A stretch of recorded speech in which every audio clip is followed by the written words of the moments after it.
It's just fun to feel like we look beautiful, and it's important for many ways. And I kind of made that case a little bit last night when I talked about the grocery store chain that makes sure that they remodel the inside and make the inside beautiful. And that is our priority as well, that we make the inside beautiful.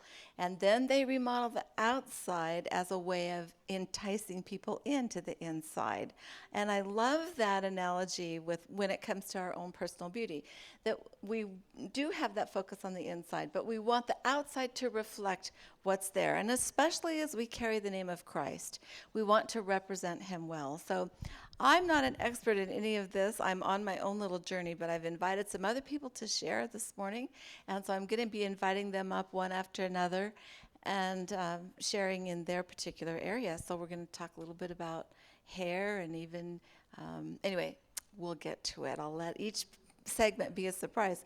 But for now, I've asked Suzie to come up and share something that I thought, somebody who always has it together is Suzie. And so when I asked her about possibly sharing, she was ready. It's like she'd been preparing the talk before I even asked her. So thank you for being willing to share. Well, thank you for thinking I always have it together, because I really don't. In fact, I should have kept one of those pedicure things for myself, because just before leaving, I put one last coat of nail polish on my toes. I'm not sure why. I don't have any open-toed shoes with me. But I did, and then when I got here, of course, my sock was stuck to that toe. And I have been wearing that sock, a piece of that sock on my toe all weekend long. So I should have kept one of those envelopes. The thing is, I'm not going back to Portland. Mark Twain tells us, clothes make the man. Naked people have little or no influence on society.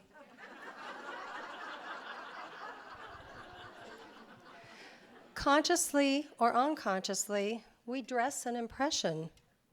In our choice of clothing, we present an image of ourselves. The significance of this is that as Christian women, we reflect the image of Christ. The latest research on what we wear suggests that what we wear impacts not only how we feel about ourselves, but it actually impacts our thinking. This becomes significant when you consider Proverbs 23:7. For as a man or woman thinketh within himself or herself, so he or she is. According to the Journal of Experimental Social Psychology, there's now a term for the impact clothes have on our thinking. That term is enclosed cognition. For example, in research, they found that participants wearing a white lab coat, described as a physician's coat or a doctor's coat, actually sustained their attention to detail, called forth a higher level of thinking, and their vocabulary, the use of their words, increased. They compared that to the exact same coat that was given to another group that was described as a painter's coat. The difference in behavior was remarkable. The difference in vocabulary was remarkable. And the difference of their detail orientation was definitely different. And these were all people of the same class of people. They just divided them up randomly. So what we wear, they discovered, really does impact our behaviors. So what does that mean to us as Christian women? In Timothy 2:9 it says, in like manner also, women adorn themselves in modest apparel. Now, modesty doesn't mean that we dress frumpy or outdated or unattractive. It means that we're well-groomed, we match, we're appropriate for the occasion, and appropriate for the century we live in.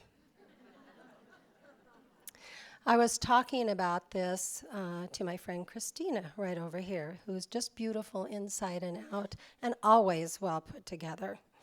And I work with Christina, and we were talking about clothing. And Christina is a family practice nurse practitioner, and she works with folks that are oftentimes on the lower social economic scale. And so for her to come to work every day dressed to the nines would make her unapproachable for her clientele that she serves.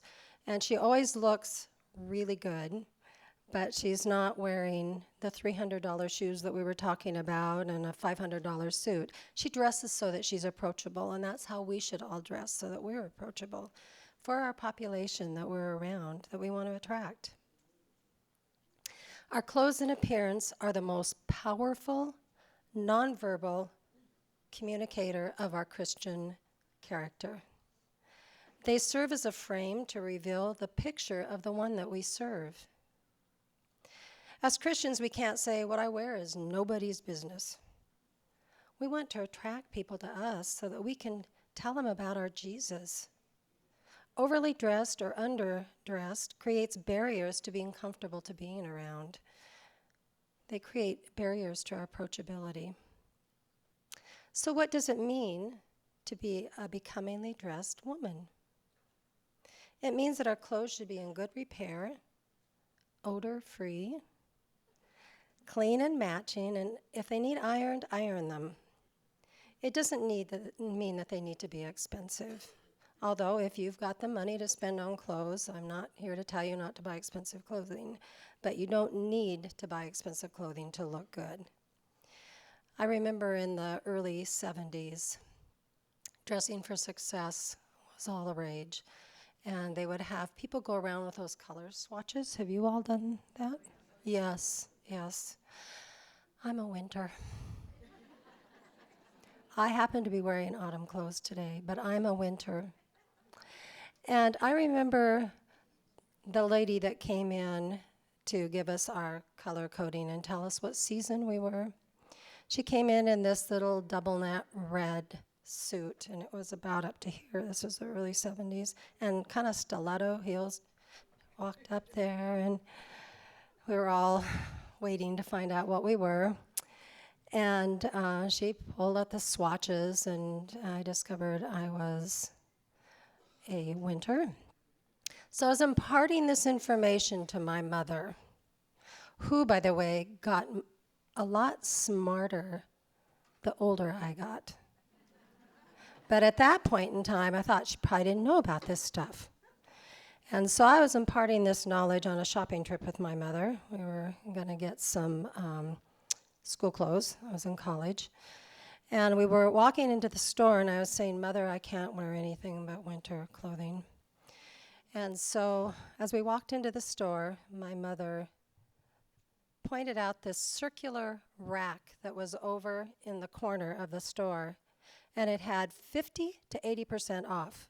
And she looked at me and she said, Suzie, that's your color right over there. There's your season. So she is a smart lady.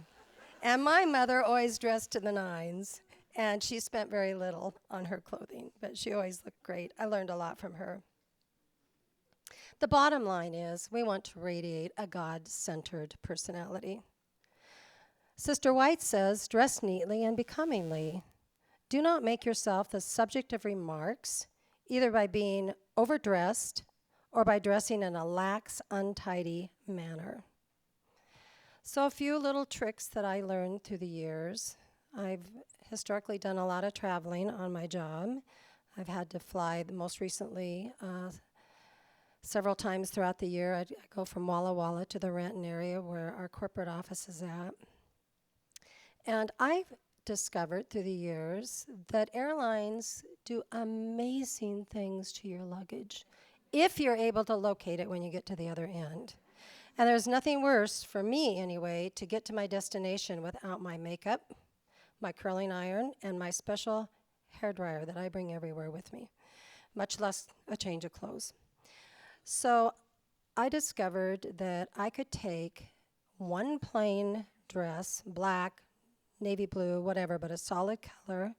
I could actually wear that thing for 4 days if I needed to, with different scarves or a couple sweaters, or just a solid pants and top and wear the same thing. Every single place you stay has an ironing board and an iron. You need not look wrinkled from day to day.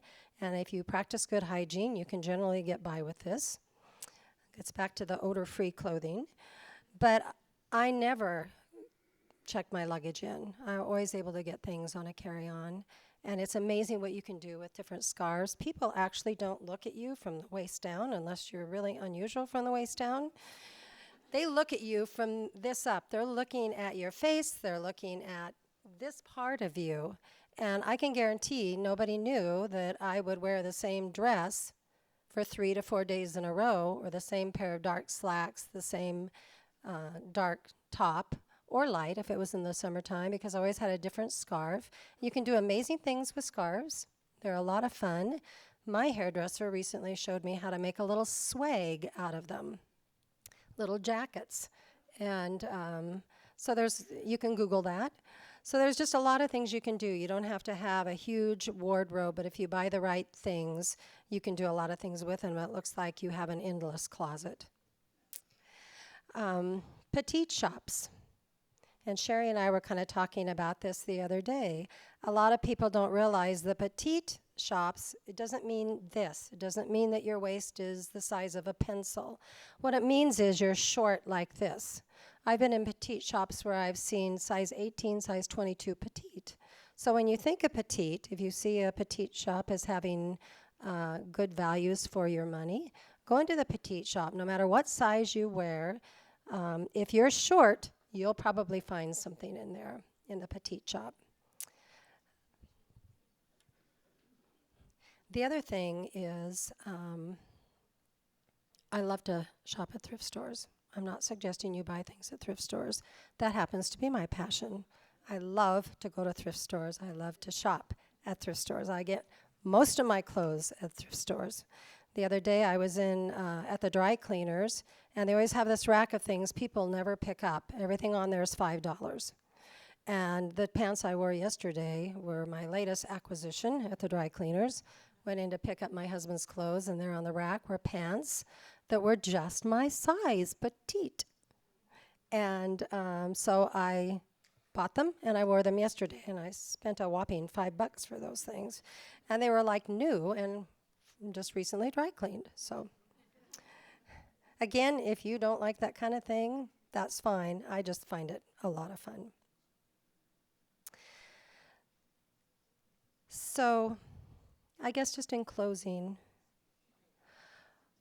with a radiant smile and a well put together, becoming look on you that fits your body style, that makes you approachable, that's the key to being a simply beautiful woman.